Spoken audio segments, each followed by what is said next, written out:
Siempre es un gusto dialogar con nuestro colega Miguel Tutor, pero en esta ocasión en un cara a cara, en un mano a mano. Muy buenos días, Miguel, ¿cómo estás? Buenos días, bienvenidos a La Bulalle. Es un gusto tenerlos acá y como ciudad cabecera del departamento siempre somos generadores de mucha información, así que les agradezco en nombre del resto de la comunidad que estén por acá.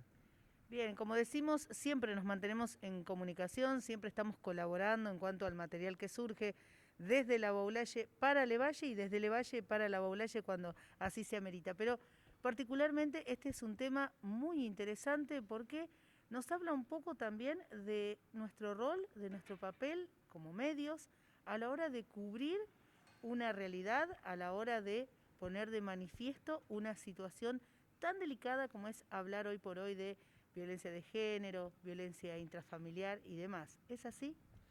Es un tema muy difícil hoy por hoy, ¿no? Cuando hablamos del colectivo femenino y cuando hablamos de Ni Una Menos, hay una fuerza muy importante desde el lado de la mujer que a veces me da la sensación, y esta es una opinión muy particular, que como a muchas leyes se las usa, pero también en algunos casos se las abusa a las leyes. Y en este caso en particular, estoy hablando de un colega, hoy está en la prisión de Bower, en Córdoba, acusado de presunta violencia de género. Y a medida que van pasando los días, uno va conversando, va ahondando. Yo siempre digo en mis programas de radio, y lo digo acá también, que hay que contar la verdad completa y no una media verdad. Y la media verdad a veces uno se queda con las primeras imágenes, que son las que se viralizaron desde Serrano en aquel momento. Estamos hablando ya más de un mes y medio del hecho. Y llamó mucho la atención. Yo he conversado mucho con los familiares de Maximiliano Ascurra Esteves, he conversado con su esposa, y llamó mucho la atención que después de un mes llegara la orden de detención. Durante ese mes, Maxi lo que hizo fue presentarse en cada una de las requisitorias judicial, fueron más o menos unas 6 veces, se sometió a una pericia psiquiátrica en La Carlota.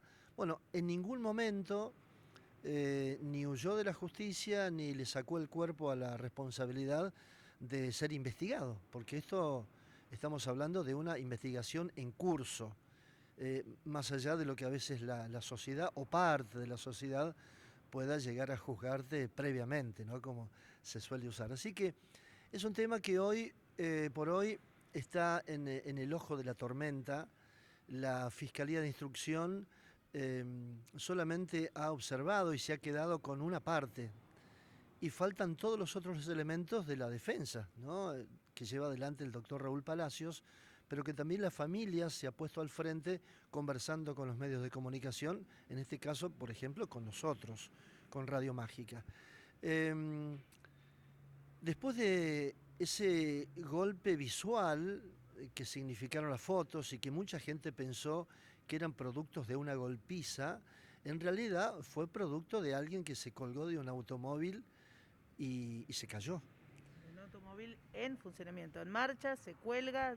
Expliquemos un poquito esta secuencia Sí, para darle un poco de contexto a estas fotos que tal vez allí se generó la polémica. La foto no tenía un marco, no tenía un contexto. Era una mujer que presentaba sus magulladuras en fotos en primerísimo primer plano. ¿Esto es así?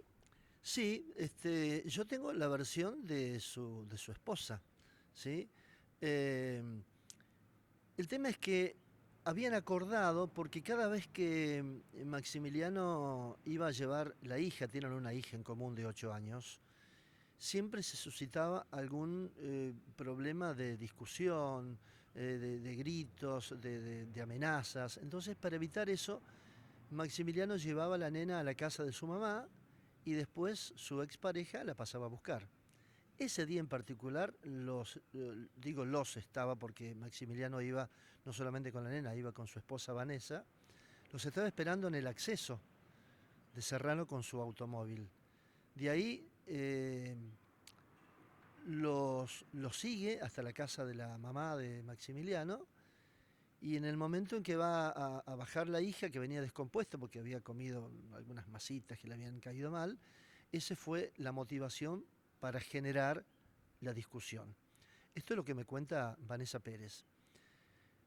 Para evitar la discusión, justamente, es que la mujer le abre la puerta. Le abre la puerta del auto y empieza a golpearlo y a insultarlo. Maximiliano, ¿qué hace? Para huir del lugar, para salir de esa situación, pone primera y arranca. La mujer se cuelga de la puerta y a los poquitos metros se cae. No, a cualquiera le pasa caerse en el asfalto, lo que significa, ¿no? En bicicleta o lo que sea. Pero bueno, esa fue la situación. Pero inmediatamente se fueron a la policía, hicieron la denuncia y pusieron el auto a disposición para el peritaje. Y a partir de ahí comenzó toda una investigación. Y sorpresivamente, un mes después, llega la orden de detención. Bueno, sí, vamos a hablar de Maximiliano. En realidad, los que lo conocemos desde hace muchísimos años, lo primero que fuimos a verificar si había algún antecedente. No tiene ningún antecedente, ¿eh? Maximiliano Ascurra no tiene ningún antecedente, ni de violencia familiar, ni de violencia de género, ni con esa mujer, ni con ninguna otra. Es al contrario, la que tiene antecedentes y fue juzgada y condenada justamente por un ataque a una camioneta que tenía anteriormente Maximiliano, fue esta mujer que es la presunta víctima. En realidad, la que tiene todos los antecedentes penales es ella y no Maxi. Maxi hoy está internado por estas horas, ha tenido una recaída, él había tenido coronavirus un tiempo antes, no había quedado bien de sus pulmones, acá mientras estuvo en la comisaría Distrito La Bulaye estuvo durmiendo en el suelo, no se permiten colchones, entonces una frazada en el suelo, en invierno, estamos hablando de julio.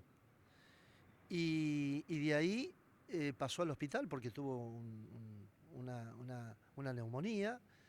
Y del hospital pasó a Bower, y en Bower estaba en las mismas condiciones, durmiendo en el suelo, ¿no?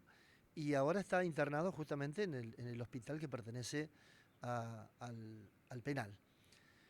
¿Qué dicen los familiares? Bueno, están haciendo todo lo posible para que Maximiliano pueda volver a su casa, hacer una prisión preventiva domiciliaria, y porque además Maxi está a cargo de su hijo. Él tiene un hijo de 14 años con otra mujer que no está en la vida ni del niño ni de Maxi.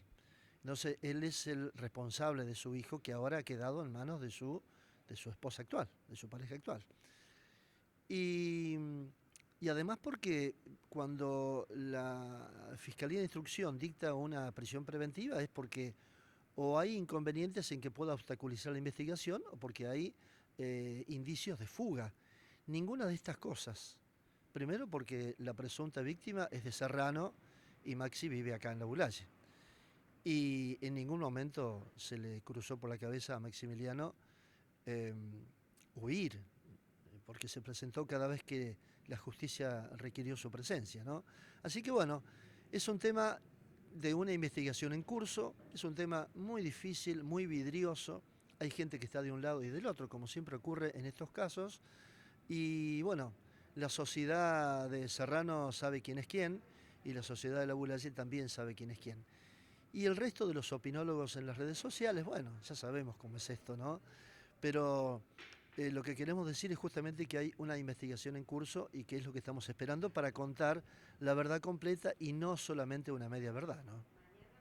Muchísimas gracias por esta crónica que nos haces, y nosotros hablábamos, ¿no?, de la responsabilidad que tenemos como medio de hacer una cobertura de una situación que es real y depende de ese enfoque, depende del marco que cada medio le dé.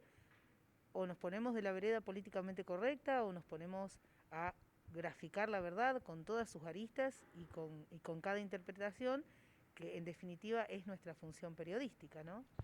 Es verdad, es verdad. La presentación de este tema en los medios es muy delicado. Yo me tomé ese atrevimiento periodístico porque me gusta que las cosas queden en su lugar y no que se quede de un solo lado, que fue la primera imagen con la que se quedó la gente, ¿no? Pero bueno, ahora estamos hablando del Ministerio Público Fiscal, que debería estar exactamente en el medio y no de un solo lado.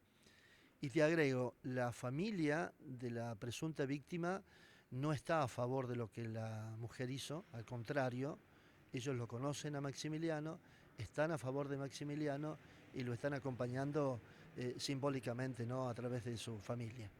Muchísimas Ha gracias. sido un gusto, gracias por venir.